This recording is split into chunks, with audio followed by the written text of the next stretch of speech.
Hello everyone, জ্ঞানজ্যোতি coaching সেন্টারের পক্ষ থেকে তোমাদের সকলকে জানাই স্বাগত। তো আমি অসীম দাস তোমাদের সোশ্যোলজি নিয়ে আবার চলে এসেছি। এর আগেও আমি তোমাদের সোশ্যোলজির কতগুলো ভিডিও করেছি বা কতগুলো ক্লাস নিয়েছি।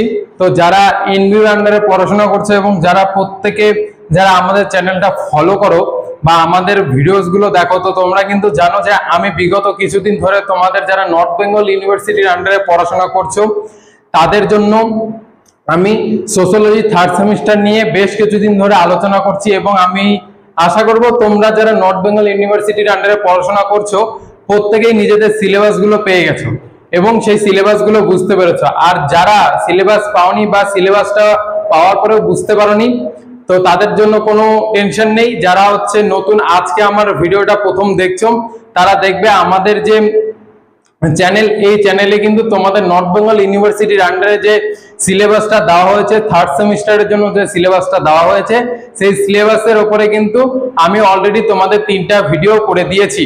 ঠিক আছে, তো যারা সিলেবাস নিয়ে এখনো হচ্ছে বুঝতে পারোনি বা সিলেবাস নিয়ে যাদের এখনো প্রবলেম হচ্ছে, তারা প্রত্যেকে সেই ভিডিওটা দেখে নেবে। দেখলেই তোমাদের কি সোশ্যোলজির উপরে যা তোমাদের ডাউট আছে সিলেবাস নিয়ে, প্রত্যেকের কিন্তু সেই ডাউটস গুলো ক্লিয়ার হয়ে যাবে। ঠিক আছে, তো নর্থ বেঙ্গল ইউনিভার্সিটির আন্ডারে যারা থার্ড সেমিস্টারে সোশ্যোলজি নিয়ে পড়াশোনা করছো, তাদের আজকে আমি থার্ড পেপারটা নিয়ে পেপার 3 নিয়ে আলোচনা করব। এই পেপার 3 কিন্তু এর আগে কিন্তু দুটো ইউনিট কিন্তু আমি কমপ্লিট করে দিয়েছি, যেটা হচ্ছে ইউনিট 4 এন্ড ইউনিট 5। আজকে আমি যেটা আলোচনা করব সেটা একদমই নতুন বিষয়, ইউনিট 3। ঠিক আছে, তো আজকে তোমাদের ইউনিট 3 তে তোমাদের যেটা বলা হয়েছিল ভারতীয় কৃষি নিয়ে বলা হয়েছে, সেটা কি অ্যাগ্রেরিয়ান রিফর্মস ইন ইন্ডিয়া, ভারতের কৃষি সংস্কার। ভারতের কৃষি সংস্কার কিন্তু তোমাদের যারা সোশ্যোলজি নিয়ে পড়ছো এনবিউর আন্ডারে, তাদের কিন্তু পেপার 3 ইউনিট 3 কিন্তু এটা কিন্তু টপিক ভারতের কৃষি সংস্কার। ঠিক আছে, তো আজকে তোমাদের এই ভারতের কৃষি নিয়ে মূলত আমরা আলোচনা করব বা আমি তোমাদের ক্লাসটা নেব। তো যারা প্রথমবার এসছো তাদেরকে অবশ্যই বলবো আমাদের চ্যানেলটা সাবস্ক্রাইব করে দেওয়ার জন্য, এবং অবশ্যই ক্লাসের পরে তোমরা আমায় কমেন্ট করে জানাবে যে ক্লাসটা কেমন লাগছে বা ক্লাসটা কেমন হলো, বুঝতে পেরেছো, কতটা বুঝতে পেরেছো এবং কোথায় কি সমস্যা, তোমরা কিন্তু কমেন্ট বক্সে জানাতে পারো। ঠিক আছে, তো চলো আজকের ক্লাসটা শুরু করছি। তো দেখো, তোমরা যদি ভারতের কৃষি সংস্কারের ব্যাপারে যদি জানতে চাও যে ভারতের কৃষি সংস্কার জিনিসটা কি, তার আগে তোমাদের কি জানতে হবে ভারতের কৃষিটা কি। তোমরা যদি এটাই না জানো যে ভারতের কৃষিটা কি, তাহলে তোমরা কি করে বুঝবে যে ভারতের কৃষি সংস্কারটা কি, তাই না? তোমরা যদি কি সেটা না জানো তাহলে সংস্কারটা কি করে বুঝবে? তো তার জন্য আমি তোমাদের প্রথম যে আজকে ক্লাসটা নেব সেটা হচ্ছে ভারতের কৃষির উপরে তোমাদের আমি ক্লাসটা নেব, যাতে কৃষি সংস্কারটা কি জিনিস তা সেই ব্যাপারটা যাতে এরপরে তোমাদের যেগুলো আছে ভারতের কৃষি সংস্কার, ধারণা, উদ্দেশ্য, ভূমি সংস্কার, সবুজ বিপ্লব, অনেক কিছু আছে, তো সেই জিনিসগুলো যাতে তোমাদের বুঝতে যাতে অসুবিধা না হয়, তার জন্য আমি প্রথমেই তোমাদের যে ক্লাসটা নিচ্ছি সেটা হচ্ছে ভারতের কৃষি। তো আজকে আমি যে টপিকটা নিয়ে তোমাদের সাথে আলোচনা করব সেটা হচ্ছে ভারতের কৃষি। তো দেখো, এই যে ভারতের কৃষি, ঠিক আছে, আমরা ছোটবেলার থেকে যখন আমরা জিকে পড়তাম 1 2 3 4 যখন আমরা পড়তাম, ঠিক আছে, তখন থেকে কিন্তু আমরা আমাদের জিকে বইয়ে একটা কথা শুনে এসেছি, ভারত কৃষি নির্ভর দেশ। ভারত কি কৃষি নির্ভর দেশ? তার কারণ কি? তার কারণ হচ্ছে আমাদের কৃষির উপরে ভিত্তি করেই কিন্তু আমাদের ভারতের অর্থনীতিটা কি হয়, গ্রো করছে। ঠিক আছে, তো দেখবে এই যে আমাদের যে ভারতের যে কৃষি, ঠিক আছে, পৃথিবীর মধ্যে দ্বিতীয় স্থান অধিকার করে আছে আমাদের ভারতের কৃষি। তো স্বাভাবিকভাবে বুঝতে পারছো, পৃথিবীর মধ্যে যদি দ্বিতীয় স্থান অধিকার করে থাকে আমাদের ভারতের কৃষি, তাহলে ভেবে নাও যে কৃষির উপর ভিত্তি করে আমাদের ভারতের অর্থনীতি কতটা ডেভেলপমেন্ট হচ্ছে, এবং আমাদের ভারতের এই কৃষির উপর ভিত্তি করে আমাদের দেশের, আমাদের মানুষের, ঠিক আছে, আমাদের নিজেদের কতটা ডেভেলপমেন্ট হচ্ছে। ঠিক আছে, তো এই হচ্ছে কৃষি। তো তারপরে দেখো, এই যে কৃষিটা আমাদের যে ভারতের কৃষি, এই কৃষিটা কিন্তু আমাদের বলতে পারো আমাদের যে জিডিপি আছে সেই জিডিপির 17% কি এই জিডিপি আমাদের ভারতের কৃষির থেকে যায়। তো একটা কিন্তু খুব বড় একটা অ্যামাউন্ট, একটা খুব বড় একটা উল্লেখযোগ্য জিনিস কিন্তু আমাদের এই কৃষি। এবং আমাদের জনসংখ্যা, যখন আমাদের দেশ স্বাধীন হলো তখন কিন্তু আমাদের দেশের জনসংখ্যা মোট 60% এর মতো লোক বা মানুষ কি ছিল, গ্রামীণ যারা মানুষ ছিল, তখন তো আমাদের ভারতটা বেশিরভাগ জায়গায় গ্রাম ছিল। তো আমাদের কিন্তু এই গ্রামীণ পরিবেশের বা এই গ্রামীণ ভারতের কি ছিল, 60% বেশি বা 60% কাছাকাছি লোক কিন্তু এই কৃষির সাথে যুক্ত ছিল। ঠিক আছে, তো তখন থেকে কিন্তু আমাদের কৃষিটা গ্রো করা শুরু করেছিল। ঠিক আছে, এবং বিভিন্ন ভাবে বিভিন্ন সময় তুমি যদি দেখো যে কৃষি যে আছে, এই কৃষি যখন হচ্ছে আমাদের ভারতের কৃষি যদি নষ্ট হয়ে যায়, তাহলে কিন্তু আমাদের খুব সমস্যার মধ্যে পড়তে হবে। সবার আগে আমরা নিজেরাই বুঝতে পারি যে কৃষির যদি অবস্থা যদি খারাপ হয়ে যায়, তাহলে কিন্তু আমাদের সব থেকে বড় প্রবলেম কি হবে, আমাদের মধ্যে খাদ্যাভাব দেখা দেবে, আমরা খাবার ঠিক মতন পাবো না। যেমন দেখবে আজকের ডেটে আমাদের পশ্চিমবঙ্গে দেখবে এই যে আলু যে আমরা খাই, প্রতিটা বাড়িতে কিন্তু আলু ইউজ হয়, কিন্তু কি এই বছর আলুর কম ফলন হওয়ার জন্য কিন্তু আলুর দামটা কিন্তু অত্যাধিক পরিমাণে বেড়ে গেছে। ঠিক আছে, তাতে কি হচ্ছে, তাতে কিন্তু এখন দেখবে আমাদের পশ্চিমবঙ্গ সরকার কিন্তু এই আলু নিয়ে কিন্তু অনেক কথা বলছে। ঠিক আছে, যে সবজির দাম কমাতে হবে, সবজির দাম কমাতে হবে, তারপরে আলুর দাম কমাতে হবে, এইভাবে গরিব মানুষ কি করে খাওয়া দাওয়া করতে পারবে। ঠিক আছে, দেখবে এই যে ফলনটা মানে বর্ষার জন্য বা অন্য কোনো বিষয়ের জন্য বিভিন্ন ভাবে বিভিন্ন প্রাকৃতিক দুর্যোগের জন্য বা আবহাওয়ার কারণে কিন্তু এই জিনিসগুলো হয়ে থাকে, কৃষিতে কি হয়, বাধার সৃষ্টি হয়। যেমন এই বছর আলুর চাষের হচ্ছে বাধা সৃষ্টি হয়েছে, বৃষ্টি হয়েছিল যার জন্য আলুর ফলন ভালো হয়নি। অন্য অন্য সময় দেখা যায় যে বৃষ্টির জন্য অনেক শাকসবজির ক্ষতি হয়। ঠিক আছে, এরকম বিভিন্ন ভাবে কিন্তু আমাদের কৃষিটা অনেক সময় ক্ষতিগ্রস্ত হয়। তো সেই সময় দেখবে আমাদের খাদ্যাভাব দেখা দেয়। তো কৃষিটা আমাদের জন্য সব থেকে ইম্পর্টেন্ট, কিসের জন্য, আমাদের যদি কৃষিটা ঠিকঠাক না থাকে আমাদের দেশে কিন্তু খাদ্যাভাব দেখা দেবে, এবং খালি পেটে কিন্তু একটা মানুষ কিন্তু কাজ করতে পারে না। ঠিক আছে, তুমি এই কৃষির উপরে ভিত্তি করে কিন্তু একটা গোটা মানে রাজ্য বা রাষ্ট্র কিন্তু নির্ভরশীল। তুমি দেখবে এমন একটা দোকান, যে দোকানে সবকিছু পাওয়া যায়, সবকিছু পাওয়া যায় কোন দোকানে, মুদি দোকানে। এবার তুমি দেখবে যে যদি কৃষির যদি উৎপাদন না হয়, তাহলে দেখবে মুদি দোকান সব বন্ধ, খালি প্লাস্টিকের জিনিস ছাড়া মুদি দোকানে কিছু পাওয়া যাবে না, খালি প্লাস্টিকের জিনিস পাওয়া যাবে, তাছাড়া মুদি দোকানে কিছু পাওয়া যাবে না। ছোট থেকে ছোট জিনিস, আটা, ময়দা, চাল, নুন তো জল থেকে আসে, সমুদ্রের জল থেকে আসে, আবার অনেক সময় হচ্ছে অন্য অন্য ভাবে হচ্ছে নুন তৈরি করা হয়। তারপরে হচ্ছে তুমি বলো চিনি বলো, সেটা আখ থেকে হয়। তারপরে তুমি জুস বলো, জুস ফলের রস থেকে হয়। তারপরে বিভিন্ন রকম চকলেট বলো, সেগুলো ফল থেকে হয়। ঠিক আছে, তো এই যে কৃষি, এই কৃষির উপর ভিত্তি করে কিন্তু প্রত্যেকটা জিনিস, আমাদের সারা দিনের জিনিস, আমাদের খাবার দাবার যা কিছু আছে, প্রত্যেকটা জিনিস কিন্তু যেই জিনিসগুলো আমাদের ভিটামিন মিনারেলস আমাদেরকে দিয়ে থাকে, সেই সব জিনিস কিন্তু এই কৃষির থেকে আসে। ঠিক আছে, তার জন্য কি আমাদের কৃষিটা কি খুব ইম্পর্টেন্ট। এবার তুমি বলো যে কৃষি বলতে তুমি কি বোঝো, কৃষির মধ্যে কি জিনিস আছে। এবার তুমি হয়তো বলবে যে কৃষির মধ্যে স্যার চাষবাস আছে। চাষবাস বলতে গেলে তুমি বলবে যে ধান চাষ, গম চাষ, আলু চাষ, তারপরে ভুট্টা চাষ, তারপরে আখ চাষ। ঠিক আছে, তুমি এইসবের কথা বলবে, কিন্তু কৃষির মধ্যে কিন্তু অনেক কিছু পড়ে। ঠিক আছে, কৃষির মধ্যে কি অনেক কিছু পড়ে, যেমন কৃষির মধ্যে এই যে পশুপালন, গবাদি পশুপালন। ঠিক আছে, এই যে অনেক সময় হচ্ছে কি হয় যে বড় বড় হচ্ছে গোশালা তৈরি করা হয় এবং সেখানে গরু রাখা হয় এবং সেখান থেকে কি হয়, দুধ পাওয়া যায়। ঠিক আছে, এই যে এই দুধটাও কিন্তু একটা কৃষির মধ্যে পড়ে, গবাদি পশুপালনও কিন্তু কৃষির মধ্যে পড়ে, কারণ এই দুধ থেকে কিন্তু দুগ্ধজাত যে পণ্যগুলো, সেই পণ্যগুলো তৈরি হচ্ছে এবং বাজারে বিক্রি হচ্ছে, যেমন দই, পনির, মিষ্টি। ঠিক আছে, এই সব জিনিসগুলো কিন্তু এই গবাদি পশুর থেকে আসছে। ঠিক আছে, এছাড়া তুমি বলতে পারো যে মৎস্য সম্পদ থেকে এই যে আমাদের যে জলের মাছ, এই মাছও কি করা হয়, চাষ করা হয়। তো চাষাবাদ যে জিনিসটা হয়, তুমি কিন্তু শুনবে যে পুকুরে মাছ চাষ করা হচ্ছে। তো চাষ কথাটা কিসের সাথে যুক্ত, আমাদের কৃষির সাথে যুক্ত। ঠিক আছে, তো এই যে মৎস্য চাষ, এটাও কিন্তু আমাদের কৃষির সাথে যুক্ত। ঠিক আছে, তারপরে কি আসবে, বনজ সম্পদ থেকে এই যে মধু যে আমরা দেখি, সেই মধুটাও কিন্তু চাষ করা হয়, মৌমাছি দিয়ে কিন্তু মধু চাষ করা হয়, এবং সেই মধুটা কি আমাদের শরীরের জন্য খুবই উপকারী। ঠিক আছে, যেমন বাচ্চাদের খাওয়ানো হয়, বড়রাও খায়।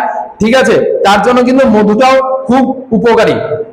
এরপরে আছে বিভিন্ন শাকসবজি দেখবে ফলন করা হয়, তো এটাও কি হয় কৃষির মধ্যে পড়ে। তো এই কৃষিটা বিভিন্ন ভাবে আমাদের অর্থনীতির সাথে যুক্ত, আমাদের যে জিডিপি আছে সেই জিডিপির সাথে যুক্ত, এবং আমাদের দেশের উন্নয়নের জন্যই কিন্তু, এবং আমাদের সামাজিক উন্নয়নের জন্য কিন্তু এই কৃষিটা খুব গুরুত্বপূর্ণ একটা topic.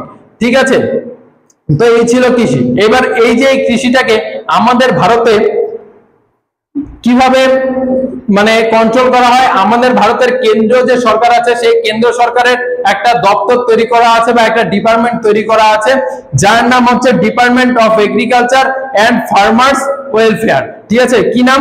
Department of agriculture and farmers welfare.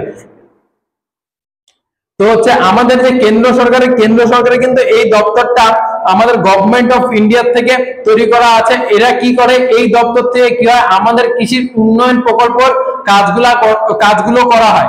ঠিক আছে, এই যে আমাদের কৃষিটা কিভাবে করতে হবে, ঠিক আছে, কিভাবে আমাদের কৃষিটা করলে পারে আরো বেশি ফলন হবে, ঠিক আছে, এই সবকিছু দেখার দায়িত্ব কিন্তু আমাদের কেন্দ্র সরকারের যে ডিপার্টমেন্ট আছে সে বা দপ্তর আছে, department of agriculture and farmers welfare, government of India, সেই দপ্তর থেকে কিন্তু আমাদের এই কৃষি কাজগুলোকে পরিচালনা করা হয়। ঠিক আছে, বিভিন্ন রকমের যখন দেখা যাচ্ছে যে কোনো একটা ফসলের ধরো শস্যর যে বীজ হয় সেই বীজ থেকে আর দেখা যাচ্ছে যে ফলন হচ্ছে না, ভালো ফলন পাওয়া যাচ্ছে না, তখন কি হচ্ছে, তখন এই ডিপার্টমেন্টে কিন্তু কি করা হচ্ছে, বলা হচ্ছে যে আরো হচ্ছে ভালো সেই ফসলটাকে নিয়ে রিসার্চ করা হচ্ছে এবং নতুন করে আবার হচ্ছে সেই ফসলের বীজ তৈরি করা হচ্ছে, যাতে ভালোভাবে আবার ফসল পাওয়া যায় এবং আমাদের কৃষিটা যাতে আরো উন্নত হয়। এইভাবে কিন্তু আমাদের কেন্দ্র সরকারের যে দপ্তর আছে সেই দপ্তর কিন্তু কাজ করে চলেছে। তেমনি আমাদের কিন্তু আবার রাজ্য সরকারে কিন্তু এইরকমই কৃষি উন্নয়ন দপ্তর আছে, যার নাম কি department of agriculture of West Bengal.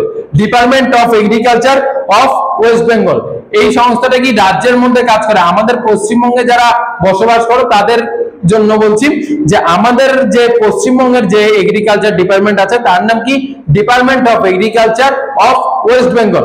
এই ডিপার্টমেন্টটা কি করে, যেমন হচ্ছে কেন্দ্র সরকার যেভাবে কাজ করে শস্যের ফলন বা ফসলের ফলন যাতে বেশি হয় এবং মানুষের কাছে যাতে খাদ্যাভাব দেখা না দেয়, ঠিক সেই রকমই কেন্দ্রের মতন কিন্তু আমাদের এই রাজ্য সরকারে কিন্তু ঠিক এইভাবে এই ডিপার্টমেন্টটা কাজ করে এবং আরো কিভাবে পরিকল্পনা করতে হবে, যেখানে হচ্ছে জলের যোগান নেই, ঠিক আছে, প্রত্যেকটা জায়গায় তো জলের যোগান না থাকার কারণে অনেক জায়গায় কি হয়, কৃষি কাজে ব্যাঘাত ঘটে। তো সেই সব জায়গায় সেচ করে জল কিভাবে নিয়ে আসা যায় এবং কৃষিতে কিভাবে উন্নয়ন করা যায় সেই কাজগুলো দেখেন। ঠিক আছে, এরপরে হচ্ছে একজন কৃষকের কি দরকার, প্রথমে একজন কৃষকের কি দরকার, কৃষি কাজ করতে গেলে তার দরকার হচ্ছে জমি।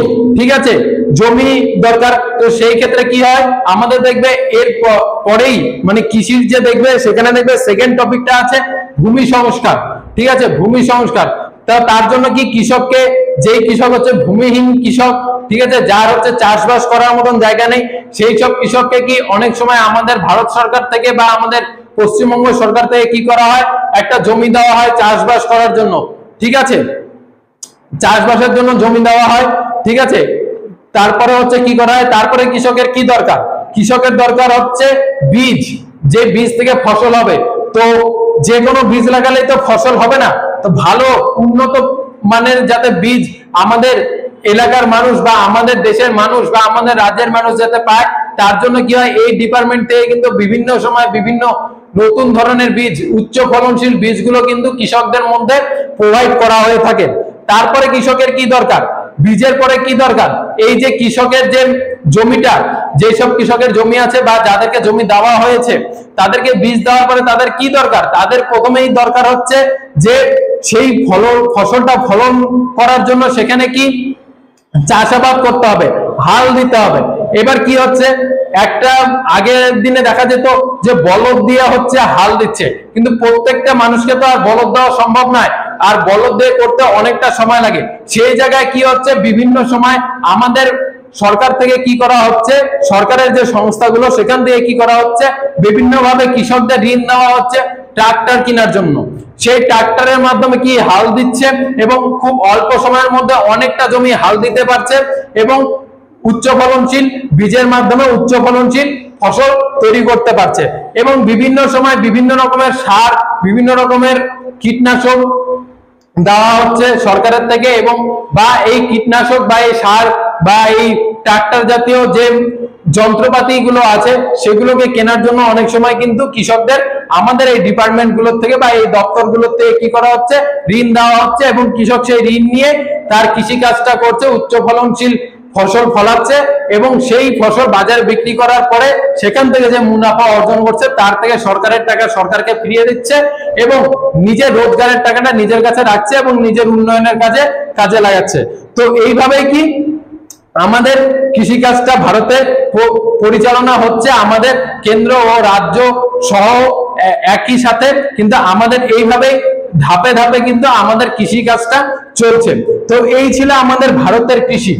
ঠিক আছে, এই যে আমাদের ভারতের কৃষি, এই কৃষি কাজটা নিয়ে কিন্তু এই যে তোমাদের এখানে আমি লিখে রেখেছি ভারতের কৃষি সংস্কার, এই ভারতের কৃষি সংস্কারের উপরে কিন্তু আমাদের জ্ঞানজ্যোতি কোচিং সেন্টার তোমাদের জন্য নিয়ে এসেছে একটা প্যাকড আপ নোটস।